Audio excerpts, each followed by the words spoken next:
So let's take a look at this question. We're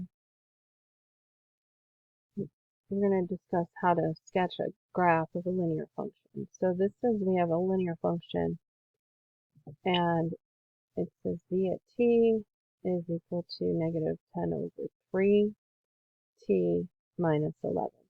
And then it asks us to sketch the graph. So I put some graph paper here, and so I want to sketch this graph. And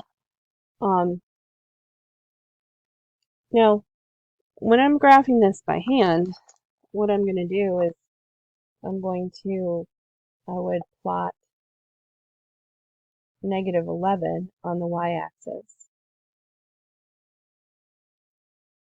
So I would plot the point 0, negative 11.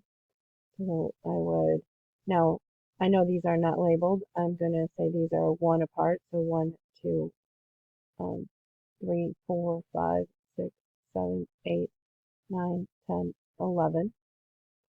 And then from that, I'm going to use the slope, and the slope is negative 10 over 3.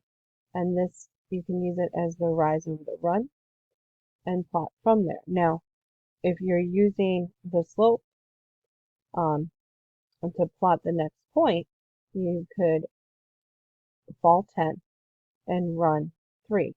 So you would go over 3 and then you'd go down 10, which would be off the graph paper. But know that you can go backwards too. Go back 3, so 1, 2, 3, and then go up 10. So you would be at this point here. And then once you get 2 on the WebAssign, it's going to drop the line there. So let's pull the WebAssign over and see how we can use it to graph. So when I pulled the WebAssign over, it changed the question slightly. So this function is negative 10 over 3 t minus 16. So, but we can still, we can redo the problem with this linear function that's given.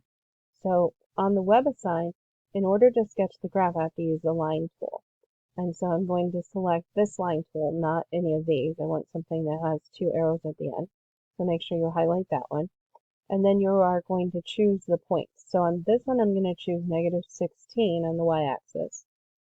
And then again, I can't go negative 10, 3 to the right because it goes way off my graph. But instead, I'll go backwards and I'll say, I'm going to go over 3 and I'm going to go up 10.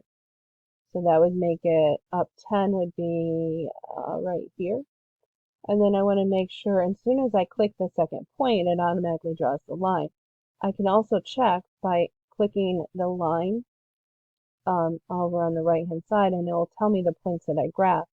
And I want to make sure that those are the points I wanted to graph because, you know, it's very small. And so you want to make sure that you clicked in the right spots. So going over 3 and up 10 would put me at the point negative 3, negative 6. So that is correct.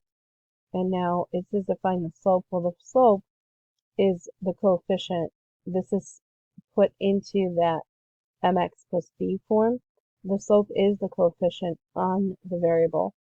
So the slope would be negative 10 over 3, and that's what we use to find our 2 points to graph. So I'm going to do that. And I can just hit the division sign and write it like that. Because when I'm selecting this, it doesn't pull up a separate menu. And the rate of change for the function, the rate of change is found by, for a linear function, is the same as the slope. It is found by taking the difference in the y-coordinates and divide by the difference in the x-coordinates. So it's going to be the same thing for a linear function. Not true for all functions, but for linear, and this one is a linear function. So let's hit submit answer, and let's see if we got it right. So we got a green check mark there and green check mark there. So when you're sketching the graph, you want to make sure you're using the WebAssign tools on this left-hand side and just plotting the line itself using the line tool and not the separate points.